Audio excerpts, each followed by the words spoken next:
have a full body workout for you that you will need a set of weights for.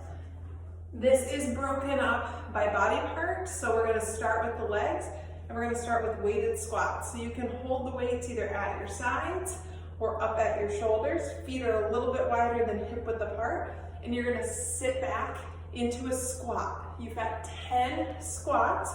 Once you finish with 10, set your weights down. We're going to go into jump squats. So two options here.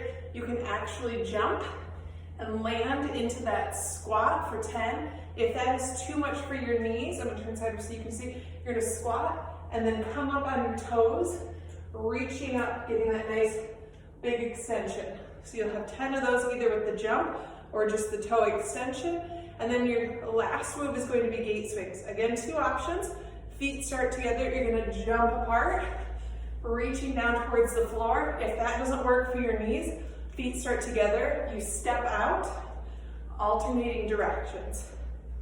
Reaching down towards the floor. When you reach, make sure you're not rounding your back, you're keeping that chest lifted. So again, we start weighted squats for 10, jump squats, either with the jump or just going up on the toes for 10, and gate swings for 10, either jumping the feet apart or stepping, reaching down. You'll do 10 of each. Try to do those back to back without much rest. Take a breather. That is meant to get your heart rate up. Now we're going to hit your arms. So we're going to start with push-ups. These can be on your knees or toes, whatever works for you. You want to make sure you keep a nice long spine. Don't tuck your chin to your chest. Keep that belly button pulled in. You're going 10 push-ups. After push-ups, you're going to need one of your weights. We're going to do an overhead tricep extension. So you're going to reach the weight straight up overhead, elbows stay in, and you're going to drop the weight just behind your head, keeping those elbows in. Don't let them wing out to the side. So that weight goes just behind the head for 10. Then you're going to go into a bent over row, hinging, nice flat back. You're going to row one in at a time, alternating sides, 10 each side. Now we're going to hit the abs. So you're going to take it down. We've got knee grabs. So you're going to lay all the way down flat. You're going to sit up, bringing the knees into the chest, and then take it all the way back down. If getting all the way up doesn't work for you, you can stay on your back and then just crunch the knees in and take it all the way back out.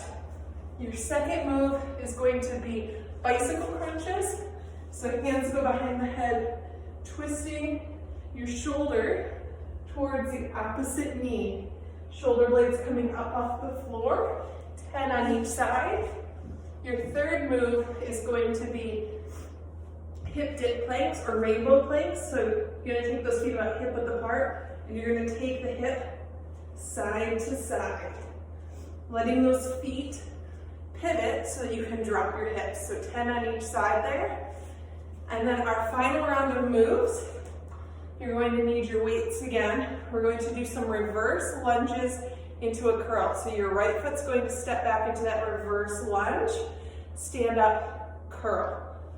Reverse lunge, stand up, curl. So we're going 10 total, 5 on each side. When you go into that reverse lunge, that knee is dropping down towards the floor, curling at the top after each lunge. Second move is going to be a side lunge or a lateral lunge with a little balance work. So you're going to step with your right foot, weight goes in your left hand. So you're going to lunge, right knee bends, left leg stays straight. Reach that weight down towards your foot. Stand up if you can, lift that knee so you're balancing, take it into an overhead press. We're going to do 10 on one side and then you'll switch. If it's too much to lift the knee immediately into that balance, you can touch the toe down as a kickstand. Just try not to plant your foot. It is okay to wobble. We want to really work on the balance here. So again, once you do 10 on the right, you're going to step with the left, weight goes to your right hand. for 10. Same thing on the other side. Final move is going to be a dumbbell swing. You can do this, I do this with a kettlebell, but you can do it with a dumbbell. You're gonna hold it by the end. Feet go hip width apart. I'm gonna turn sideways so you can see this better. And you're gonna hinge at the hips, keeping a nice flat back. So my hands are holding the weight, but the movement with my legs and my hips is what's moving the weight. I'm catching it and pushing it away. Your arms are just hanging there holding the weight. Make sure you don't let the back round. It's a hinge, and then you stand up and push it away.